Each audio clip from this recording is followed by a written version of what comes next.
Respecto a Europa, ¿qué piensas de las leyes y medidas europeas? Well, European policies sometimes are good and sometimes are bad. For example, in all these years, the resistance of Europe, because of the movements in Europe to GMOs, has been very good. But today, it is the European Commission that is forcing GMOs on Europe, while citizens and regional governments say we must be GMO free. 43 governments of Europe are in a network with which I have signed an agreement to be GMO free. Yeah. A result of all of this is that there is exactly the same tension between the European Commission as the structure for Europe and the countries, the citizens, the European Parliament as the democracy of Europe. There's an economic dictatorship implemented by the Commission and an economic democracy in contest. I have witnessed this time after time where European Parliament votes have been overturned by the Commission. 80 lobbyists of Monsanto sit to influence the Commission decisions. And I think earth democracy is needed to rescue Europe from the European Commission.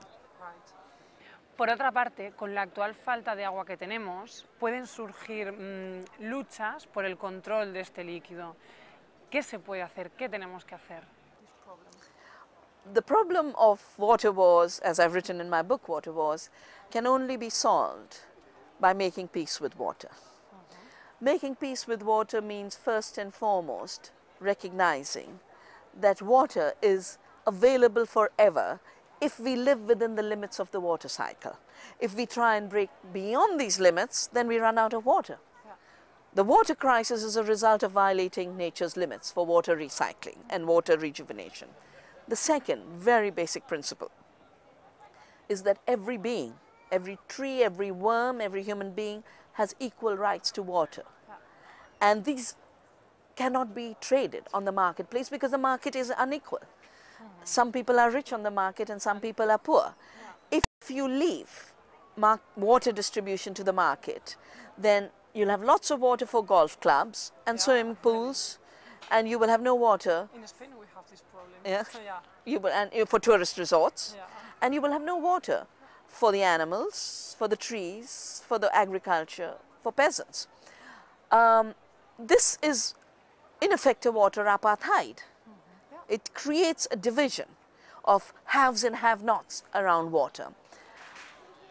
I have called the system that recognizes ecological obligations and water rights as water democracy. And water democracy is based on the foundation that water is a commons, it's a public good. It is not a commodity.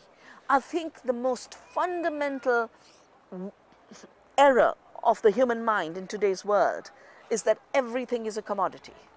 Everything is for sale. Everything can be put a price on, either too high, too low. In my view, water is priceless. And because it's priceless, it has to be kept out of the market so that it will be valued ecologically, it will be valued culturally, it will be valued socially.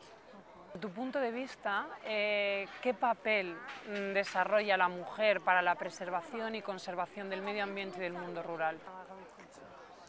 Well, you know, for the last 35 years, as I have worked both in the ecology movement and in building another agriculture, women are the ones who have been defending an agriculture that protects life. All seed savers of the world are women. Biodiversity experts of the world are women. I do studies all the time. Women above 60 can recognize every plant in their forest and their farm. Young men can't, old men can't, and young women can't. There's an erosion. The graph for knowledge is coming down like this, which is why we organize now the Grandmothers University, so the graph for knowledge can climb like this, and the tremendous knowledge women have of protecting the earth while providing food can become human knowledge, that becomes the pool from which we tap on how to live on the earth in a way that while we take from the earth to meet our needs, we leave enough for the future and for other beings. Desde que eres joven has estado luchando contra las injusticias o la opresión y el sistema que crea diferencias entre los países. ¿qué le dirías a los jóvenes que actualmente son presentes y que tienen que hacer el futuro? I think young people are fully aware of the highly uncertain times in which they are born. Young people are deeply tuned in to the need to create opportunities beyond the opportunities of the past which no more exist for the future. And I think the young people will do a short circuit and make a quantum leap to a future based on ecological sustainability, social and economic justice, and freedom and democracy. Por último, y para terminar, ¿qué pequeño acto podemos hacer cada uno de nosotros para evitar esta falta de alimentos que hay y para cambiar la situación?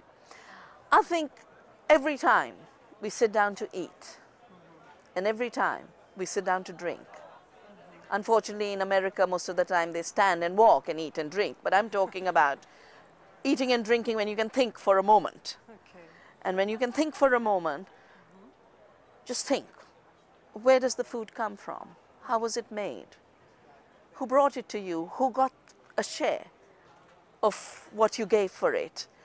And in your act of eating and in your act of drinking, making sure that enough food and water was returned to the earth, enough food and water was left for the producer family, enough food and water was left for the planet, and enough food and water is left for those in need, and that your eating and drinking is not making agribusiness and water companies richer, but your eating and drinking is part of protecting the planet and protecting the rights and needs of the less privileged.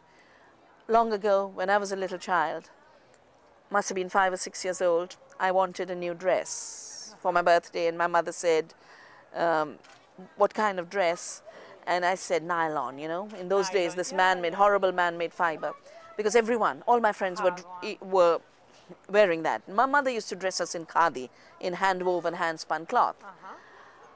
And so my mother said, sure, if you really want it, I'll get it for you. But just remember, if you buy that frock, a rich man gets his next Mercedes car.